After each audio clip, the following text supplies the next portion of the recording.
બુરાનપુરમાં સંતોના યોગે એક મુમુક્ષુને શ્રીહરિની ઓળખાણ થઈ. તે એમણે વર્તમાન ધારણ કર્યા. એક દિવસ એ હરિભક્તને શ્રીહરિના દર્શન કરવા જવાનો મનમાં સંકલ્પ થયો. તે ગઢપુર આવવા નીસર્યા. પોતે જ્યારે ઘરેથી નીકળ્યા ત્યારે મનમાં ઠરાવ કરેલો છે, મારે ગઢપુર 2 મહિના રોકાવું અને શ્રીહરિના દર્શનનો લાભ લેવો. જ્યારે ગઢપુર પહોંચ્યા તે ઘેલામાં સ્નાન કરીને શ્રીહરિના દર્શન કરવા દરબારગઢમાં ગયા. તે સમયે શ્રીહરિ દાદા ખાચરના દરબારમાં હજામ પાસે વતું કરાવતા હતા. વતું થઈ રહ્યું ત્યારે શ્રીહરિ મનુષ્ય લીલા કરતા થકા નાહ્યા વગર જ જમવાનું મંગાવીને દરબારગઢની ઓસરીની કોર ઉપર જમવા બેઠા. પેલા બુરાનપુરવાળા હરિભક્તે આઘેરાગથી દર્શન કરતા વિચાર કર્યો કે અહીંયા હું ક્યાં આવ્યો? ઓલા સાધુ તો કહેતા હતા કે આ સ્વામિનારાયણ તો ભગવાન છે, પણ એમને તો વતું કરાવીને નાહવાની પણ ભાન નથી. બીજે દિવસે સવારે એ હરિભક્ત પોતાને ગામ પરત જવા સારું તૈયાર થયા. ત્યારે શ્રીહરિ અંતર્યામીપણે જાણીને બોલ્યા કે એલા ભગત, તું તો ઘરેથી 2 મહિના રહેવાનો ઠરાવ કરીને આવ્યો છો ને, આજે બીજે દિવસે કેમ ઘેર જવા તૈયાર થયો?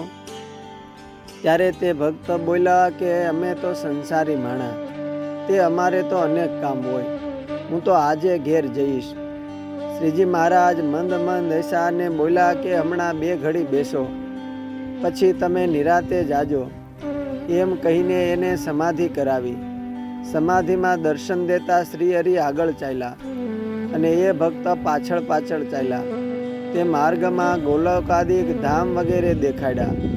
તે પછી શ્રીહરિ એમ બોલ્યા, જે આવો તમને અમારું અક્ષરધામ દેખાડીએ. એમ કહીને શ્રીહરિ અનંત અક્ષર મુક્તો વચ્ચે એવા ઊંચા સિંહાસને વિરાજમાન થયા. સૌ અક્ષર મુક્તો એ ભક્તે એ ભક્તને બોલ્યા કે જુઓ ભક્ત, ભગવાન ભલે મનુષ્ય જેવા દેખાતા હોય, પણ એ સદા દિવ્ય મૂર્તિ છે અને એમની હરેક ક્રિયા દિવ્ય છે. એમ આપણે સૌએ સદાય મનમાં ગાંઠ વાળી રાખવી. થોડી વારે એ ભક્ત સમાધિમાંથી જાગીને શ્રીહરિના ચરણે દંડવટ કરવા લાગ્યા.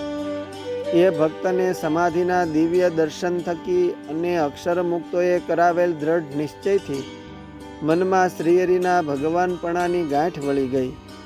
એ પોતાનો ઘરે જવાનો વિચાર પડતો મૂકીને 2 માસ સુધી ગઢપુરમાં રોકાયા અને સૌ સંતો ભક્તો પાસે કથા વાર્તા અને શ્રીહરિના દર્શન પામીને ધન્ય થયા.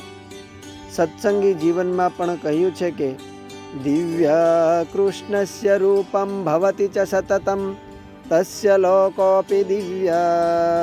એટલે ભગવાનના ચરિત્ર, ભગવાનનું રૂપ અને ભગવાનના લોક એ દિવ્ય છે. અસ્તુ. જય સ્વામિનારાયણ. સદ્ગુરુ નિર્ગુણદાસ સ્વામીની વાતોમાંથી.